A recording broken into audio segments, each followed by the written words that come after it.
Ленар һәм Илмира Мөгайнетдиновлар үткән елны өйләнешкәннәр. 2015 елда гаилә корган 343 парның берсе алар. Яшьләрнең икесе дә Казанда югары белем алганнан соң туган шәһәрләре Нурлатта калырга ниятләгәннәр.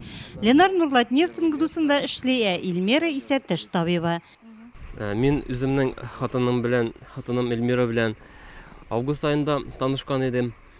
Без Боз сараенда бергә Чаңгыда шуганда танышып киткән идем.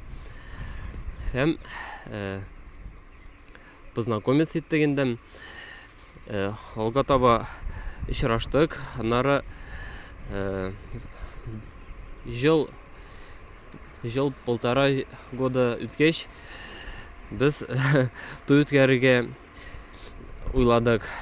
Һәм без үзебезнең гаризабызны традицион метод белән түгел, интернет аша бирергә булдык. Чөнки интернет аша бик уңай. В 2015 году 2015 елда 343 яңа гаилә теркәлде. Бу күрсәткеч 2014 елга караганда кимеде. 2014 елда 403 гаилә теркәлгән иде. Шулай ук хатыны яисә ире башка илнең гражданы булган өйләнешүчеләрнең саны арта. Үткән ел андый гаиләләр 11 булды. 238 гаилә беренче, 105 кеше икенче тапкыр гаилә кырды. 2 иң яшь кәләшкә 16, 4-се 17 яшьлек иде.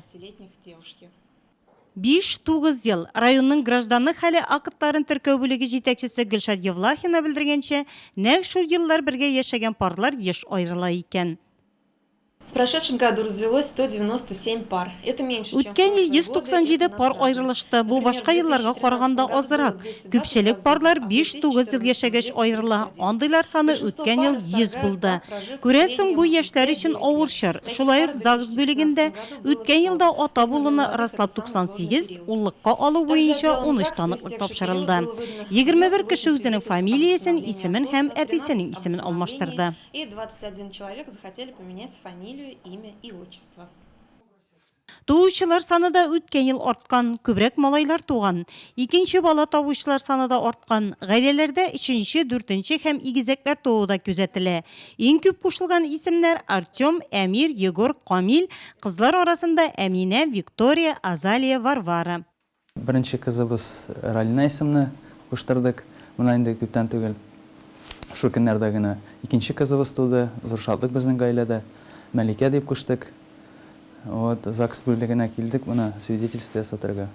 Туу турында таныклык. Выдано 643 свидетельства о рождении. Үткән елда 643 туу турында таныклык бирелде. 2014 елда ул 43-кә азрак иде. Яңа туучылар арасында малайлар күбрәк. 2015 елда 333 ир бала, 310 кыз бала теркәлде. Шуның 4 пары игезәкләр. Шулай ук районда күп балалы гаиләләр артты.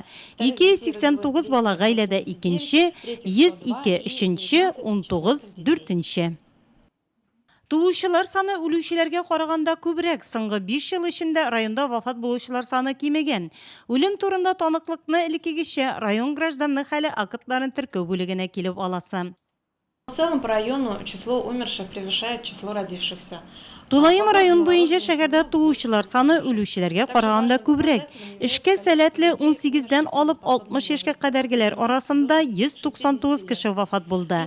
Шуның 140-ы ир-ат, 60 яшьтән 85 яшькә кадәргеләр арасында 437 кеше үлде. 85 яшьтән югары кешеләр арасында 128 хатын-кыз, 41 ир-ат. Гомуми алганда 421 ир-ат, 370 хатын-кыз вафат булды.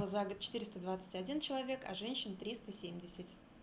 Үткән ел 343 яшь пар өйләнешкән, 197 гаилә аерылган, 600-дән артык бала дөньяга аваз салган.